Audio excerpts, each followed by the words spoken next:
El fin de semana estuvimos compartiendo algo sobre el primer capítulo de Lucas y el título fue El Anuncio.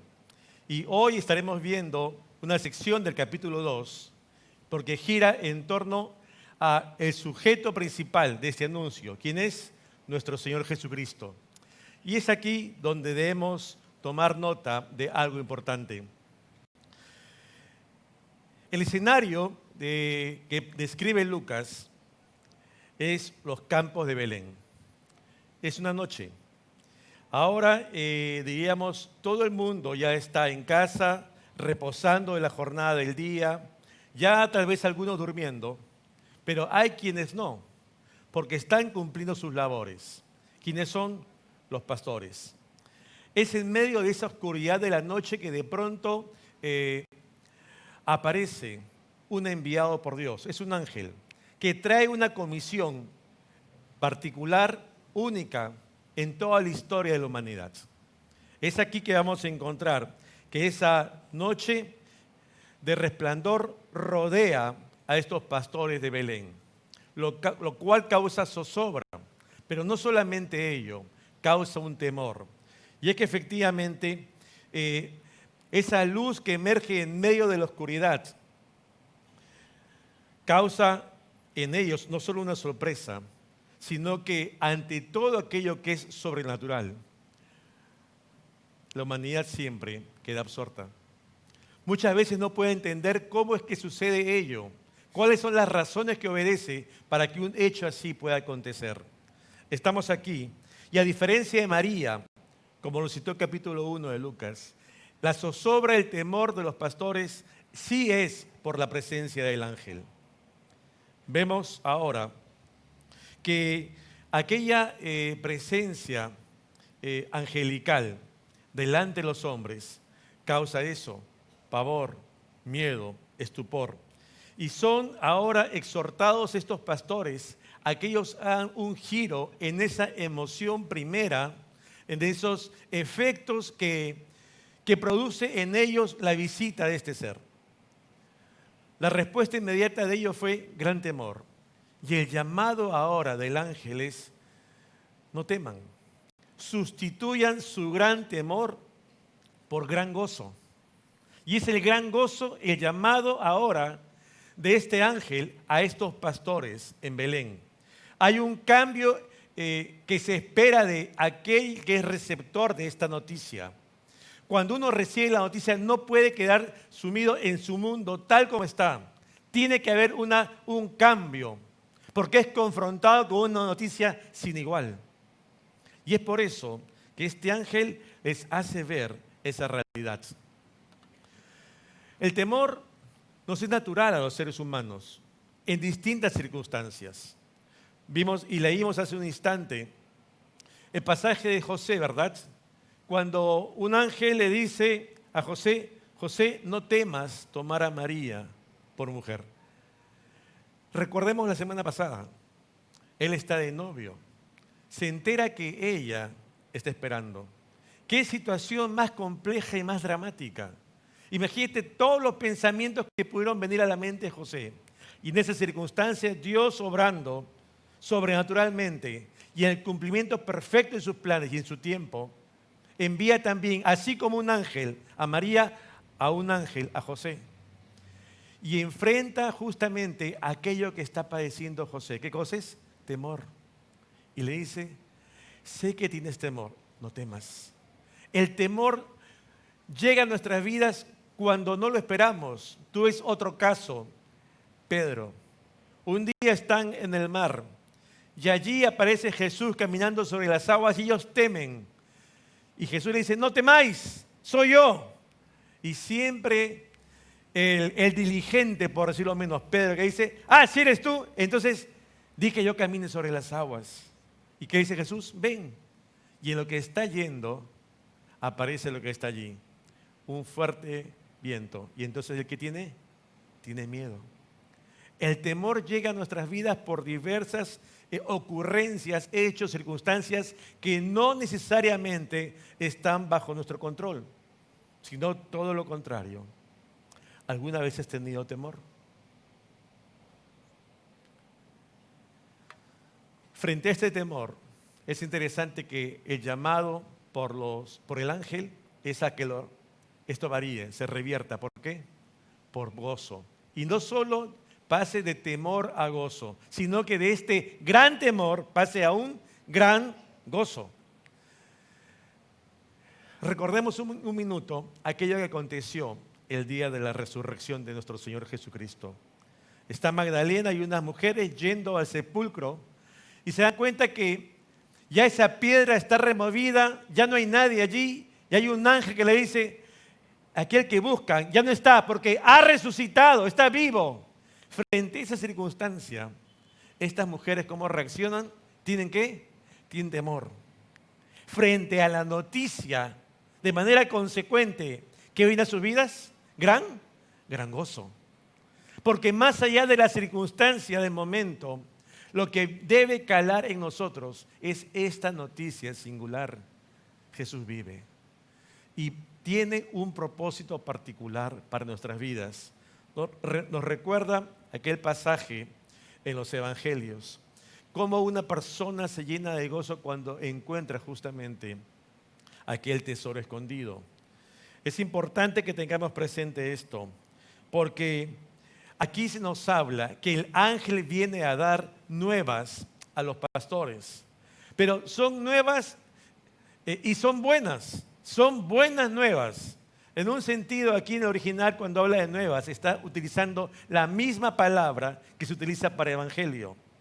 Cuando este ángel está comunicando estas buenas nuevas que acaban de acontecer en la tierra a los pastores, algunos comentaristas dicen se está dando justamente el primer hecho de evangelismo, porque es el primer anuncio luego de que ha nacido Jesús. Qué importante que muchas veces nos olvidamos de esto que es vital para nosotros.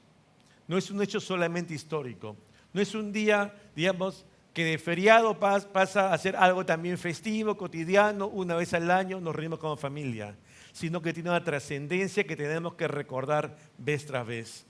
¿Por qué vino Jesús? ¿Por qué un día Dios se hizo hombre?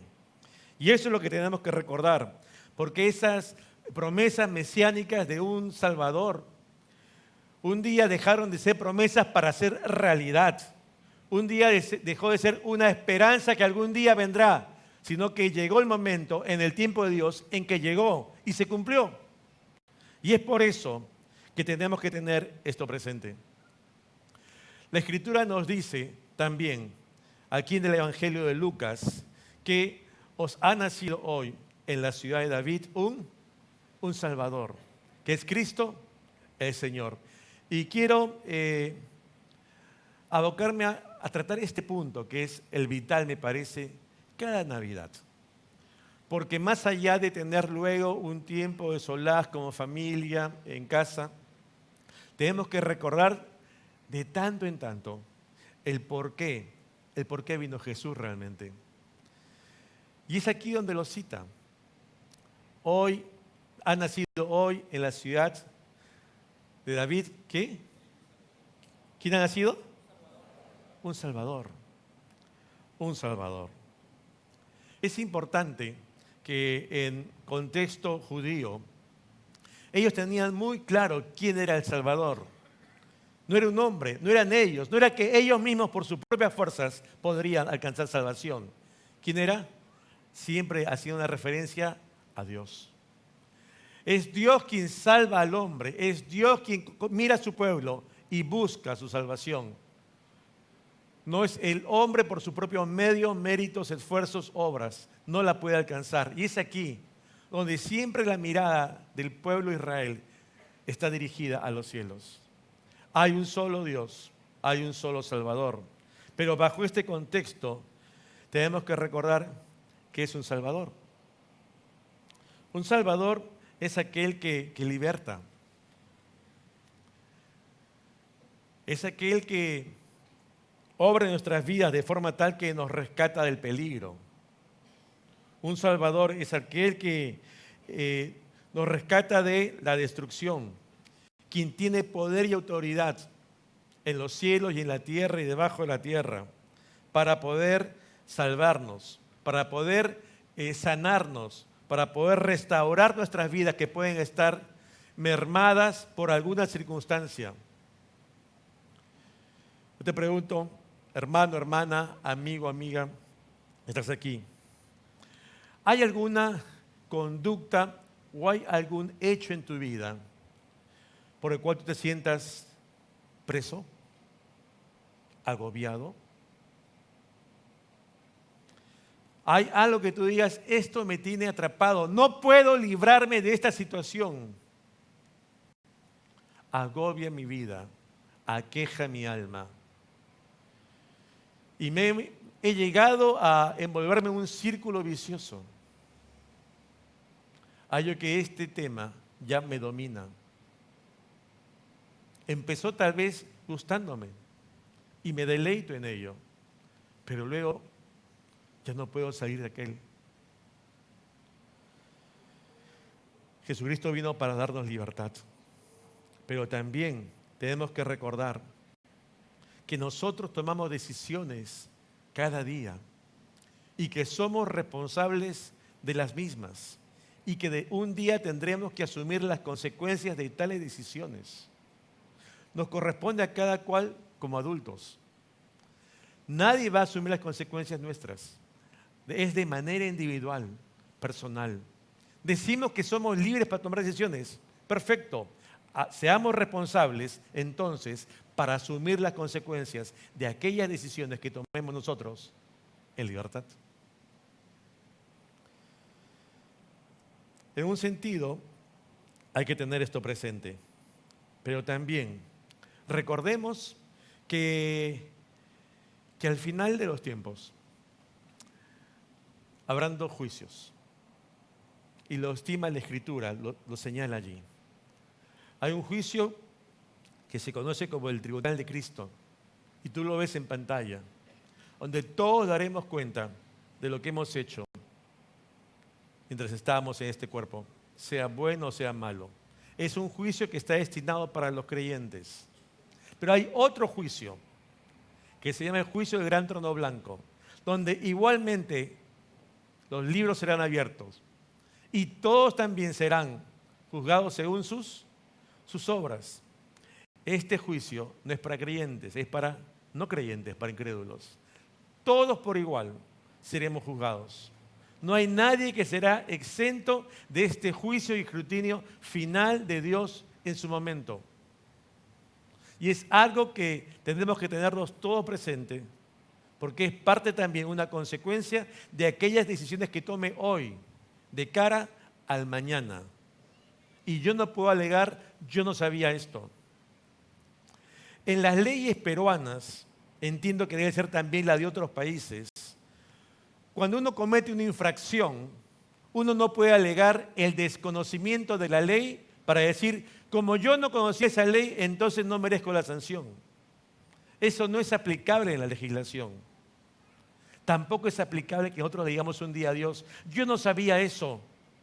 Y por lo menos si estás aquí hoy, ya lo sabes. Un día, todos, vivos y muertos, daremos cuenta a Dios de nuestros actos. Todos, dice allí, los buenos y los malos. Nadie pasará sin este juicio. Y es allí donde tenemos que recordar algo más. El nombre de Jesús. ¿Qué significa Jesús? Él salvará a su pueblo de sus pecados. Cuando hablamos de Salvador, cuando hablamos de salvación, ¿verdad? ¿Cuánto más en esta época de Navidad? Hay una palabra que es vinculante necesariamente al tema de Salvador y salvación. ¿Sabes cuál es? Pecado. Pecado. No podemos separar el tema de salvación sin hablar de él, del pecado. Porque justamente por esa razón vino Jesús a este mundo. Y es por eso que tenemos que recordar, cada que celebramos Navidad y recordamos lo que fuera en su momento aquel nacimiento de Jesús, que Jesús para morir nació. Que tenemos que trasladarnos imaginariamente por un momento de Navidad necesariamente siempre a Semana Santa. Que inicia tal vez en un pesebre, pero culmina en una cruz. Cuando hablamos de salvación, tenemos que recordar siempre por qué vino Jesús. Para salvarnos de nuestros pecados. Y esto nos tiene que quedar claro hoy, mañana y siempre. Nosotros y nuestra familia, nuestros amigos. Porque nosotros somos corresponsables frente a Dios por ellos. Si es que no compartimos esto, que ellos también necesitan un día conocer, para que cada uno tome sus propias decisiones en libertad. Pero cada uno tiene que conocerlo. Es por eso importante que tengamos presente ello.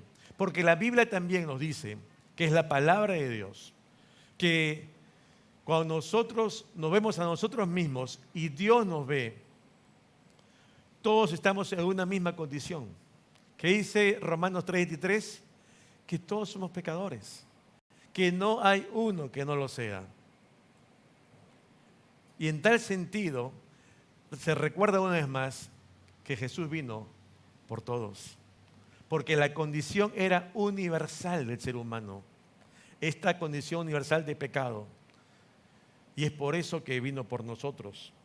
Ahora bien, pecado nos habla, sí, generalmente se dice es errar al blanco, pero se habla también para que lo entendamos como aquella maldad que mora en nuestros corazones. Se habla como aquella falta, como aquella rebelión que se da en mí frente a Dios, frente a sus principios, frente a sus designios, frente a su voluntad, frente a su ley. Yo irrumpo y concreto pecado cuando violento su ley, su pauta, su norma, su palabra, sea directamente en relación con Él o sea en relación con el prójimo. Nadie puede decir que está bien con Dios si está mal con su prójimo. Y muchas veces decimos, sí, eleo una oración a Dios y ya estoy a cuentas con Dios y mi vida sigue. Sin embargo, estoy destrozando a diestra y siniestra a todos aquellos que están a mi lado. Es importante que recordemos cuál es nuestra condición. ¿Por qué? Porque hay que tener algo más presente. Dios no desconoce cuál es mi posición y situación personal, cuál es mi condición de vida, qué es lo que he hecho y qué es lo que hago. Es interesante que la palabra dice, no solamente que Él es un juez que juzga justamente, sino que además Él escudriña ¿qué cosa? La mente y el corazón. No hay nada que para Dios sea ajeno. Tal vez haya algo que tú y yo hagamos secretamente, aún podamos cerrar la puerta, nadie se da cuenta. Esa es percepción nuestra, errónea por ciento. Porque tal vez nadie en esta tierra, con ojo humano, lo sepa, pero hay alguien que sí lo sabe, además de ti. ¿Quién es? Dios. Él escudriña todo nuestro ser. Y es importante que lo tengamos presente, porque es allí donde Él comienza a conocernos y a poder trabajar. ¿Por qué? Porque se da cuenta de nuestra condición, que somos pecadores y que no podemos librarnos por nosotros mismos de esa condición. Que al final, como dice el apóstol Juan, nos hemos constituido en esclavos del pecado. No puedo yo libertarme por mí mismo de esa condición. Por más que me esfuerce, por más que haga algo, por más que proponga en mi vida y en mi corazón, bueno, voy a hacer esto, y tal vez me dure un día, 3 días, una semana, un mes. Pero mi propia naturaleza humana siempre juega en contra mía. Y juega en contra de todo lo que somos seres humanos, hombres y mujeres, indistintamente. Porque tenemos esa misma naturaleza que tiende ¿a qué? Al mal. Que tiende al mal. Y es importante que lo consideremos. Es interesante que también a la luz de la concepción hebrea hay algo más. El pecado no distinguía muchas veces entre la acción en sí, como las motivaciones que sean en nuestro corazón. Un ejemplo, en el Sermón del Monte, Jesús hablaba sobre el adulterio. Y Jesús decía, si uno codicia a una mujer en su corazón, no le ha puesto un dedo, ¿verdad? Pero ya adulteró en su corazón. No solamente Dios conoce nuestros hechos, sino también aquello que se gesta en nuestro interior, aún antes que se concrete o no en una realidad. Y es importante que consideremos por eso todo aquello sobre lo cual decidimos. Jeremías y Juan nos recuerdan ello, esa condición. Pero esa condición de ser pecador, digamos, no es gratuita, tiene un costo, implica una paga. ¿Cuál es la paga por el pecado? Es la muerte. La Biblia nos habla de una muerte espiritual, de una muerte física y de una muerte eterna. Pero finalmente, muerte. Hay una consecuencia por causa de mis pecados y de tus pecados, de aquellos que todos de una u otra manera, en un día o todos los días, cometemos. Y es justamente porque tengo que reconocer yo y tienes que reconocer tú que de otra manera todos somos pecadores. Que no hay nadie exento de esa condición. Y es por eso que vino Jesús. Es por eso que vino Jesús.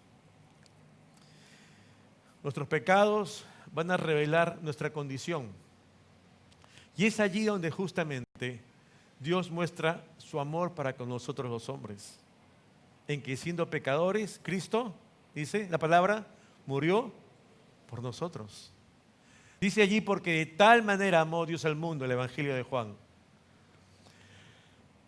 que ha dado a su Hijo unigénito para que todo aquel que le cree, Jesús, no se pierda, mas tenga vida eterna. Fíjate, ¿por qué? Porque no envió Dios a su Hijo al mundo para condenarlo, sino ¿para qué? Para que el mundo sea salvo por él. El objetivo final no es la perdición del hombre, no es decir, no eres un pecador tal por cual. El objetivo es que podamos reconocer quiénes somos. Y en esa condición decirle, gracias Dios, porque frente a mi impotencia, inutilidad de poder salir por mi propia cuenta de esta situación, entonces tú enviaste a tu Hijo para salvarme a mí. Yo no pudiendo salvarme por mí mismo, el Padre envió al Hijo para darme esa salvación que me era necesaria a mí y a todos. Hoy tenemos que recordar eso cuando celebramos Navidad. Celebramos el nacimiento de Cristo Mesías, del Rey de Reyes, del Señor de Señores. Es una rememoranza, pero tenemos que también considerar y tener presente ello, que no solo nació, sino por qué nació. ¿En favor de quién? En favor tuyo y en favor mío. Por tu condición de pecador y por la mía también. En esa circunstancia, entonces, dice la palabra que tenemos que llegar a una conclusión. Yo te pregunto, hermano, amiga mía que estás aquí, ¿tú puedes identificar tu estado de vida? ¿Cuál es tu condición?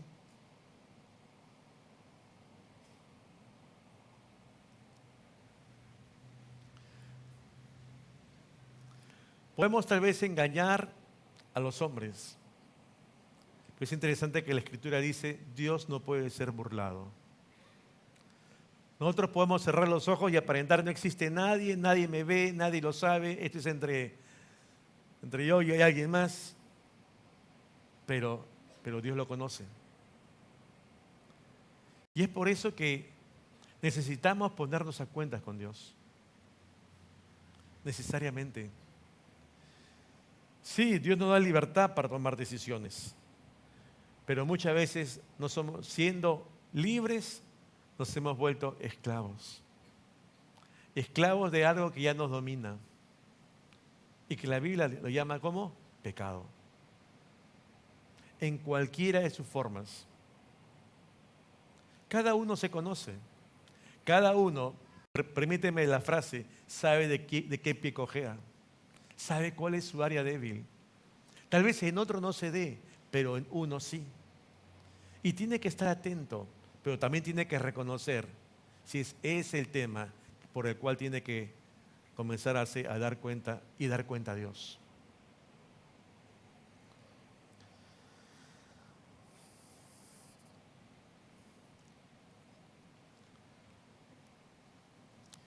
La palabra de Dios nos dice que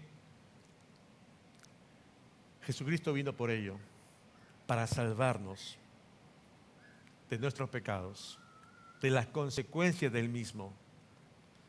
Pero hay una situación. Para eso vino, pero queda en el hombre el decir si cree o no cree, por lo cual vino Jesús. Esa ya potestad humana, allí donde tú tienes que decidir, si creo por fe que Jesús un día vino a este mundo para dar su vida por causa de mis pecados en una cruz. Cada uno tiene que tomar un día su decisión. Tal vez sea este tu día. Tal vez sea otro, yo no lo sé, pero la decisión es tuya. Muchos aquí ya tomamos esa decisión en su momento. Yo recuerdo, era un joven que estaba en la universidad. Hice esa decisión un 9 de agosto de 1981, una tarde, era un sábado. Pero tengo plena conciencia y convicción de esa decisión en mi vida. Este mismo mensaje lo había escuchado ya varias veces y tenía claro, tenía que tomar una decisión. Es una decisión que nadie puede hacer por ti. Es una decisión que no puedes delegar. Es una decisión personal. Tú tienes que hacer también esa decisión. Termino. El Señor nos recuerda que solamente hay un Salvador. No hay nadie más.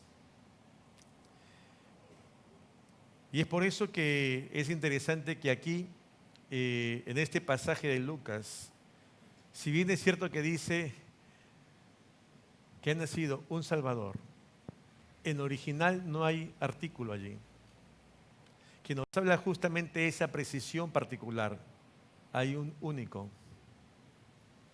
solo Jesús. Y es lo que tenemos que tener presente nosotros hoy. Pero no basta que yo diga, sí, creo que Jesús vino a este mundo por mis pecados a salvarme. Y bueno, seguimos adelante. Sino que hay un punto previo. ¿Sabes cuál es? No solamente implica un reconocimiento de mi condición, sino que el Señor nos habla de que tiene que haber también necesariamente, ¿sabes qué? Arrepentimiento.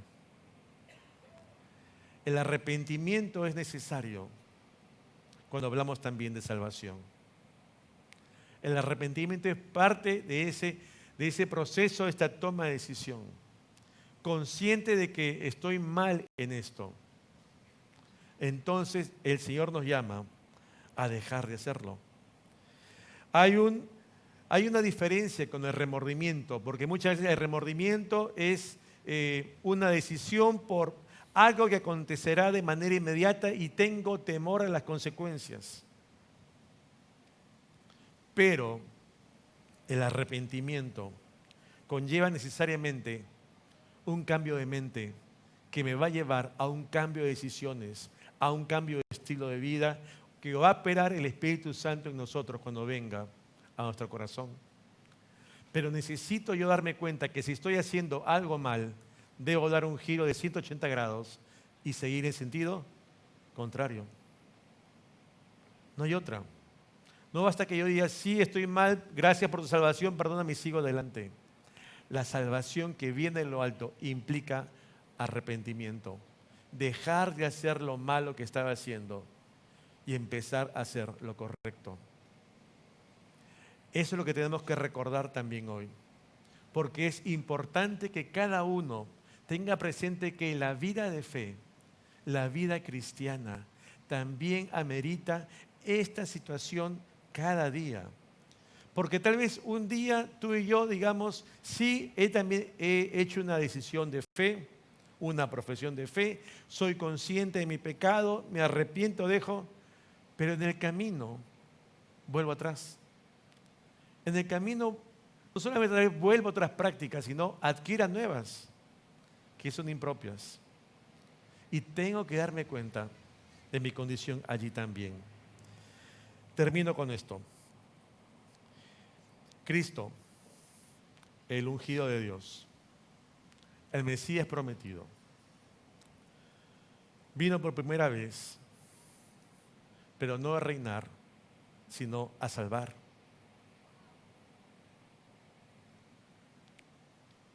Vino esta primera vez a salvarte a ti y a salvarme a mí. Y es por eso que tras el anuncio de este ángel a los pastores, dice la Escritura que una hueste celestial se presenta y comienza a alabar a Dios, ¿no? Dice, gloria a Dios, ¿dónde? En las alturas. ¿Qué pasa en la tierra? Paz. Cuando se concreta esa promesa de redención, de salvación, ofrecida por Dios en forma de humanidad, es motivo de alabanza a quien provee tan grande salvación. Pero las consecuencias aquí en la tierra, para todo hombre que se reconcilie con Dios, ¿cuál es? Paz. Tu vida y mi vida pueden cambiar de ese gran temor a un gran gozo. Pero requiere en ese intermedio que podamos aceptar que esa salvación que solo proviene de las alturas y que ha sido derramada para aquí sobre la tierra, puedas gozarla tú y yo. Pero necesitamos tomar decisiones. Del anuncio que vimos la semana pasada, pasamos hoy al anunciado. ¿Quién es? Él es el centro de la historia, Jesús. Del pesebre hay que irnos a la cruz, necesariamente, para así poder cumplir los propósitos que Dios nos da. Culmino. Hoy probablemente hay luces que están sobre nacimientos en casa. Pero la verdadera luz del mundo se da, ¿sabes cuándo? Cuando hay un nuevo nacimiento en el corazón. La luz del mundo vino a este mundo por ti y por mí, para darnos vida, para perdón de pecados, para una vida nueva. Tenemos que recordar de tanto en tanto por qué estamos hoy aquí. Es un hermoso tiempo para alabar a Dios juntos, pero que recordemos en fechas como hoy de manera particular por qué vino Jesús a este mundo, para dar su vida por ti y por mí. Amén. Te invito a cerrar tus ojos un instante allí donde estás y vamos a orar.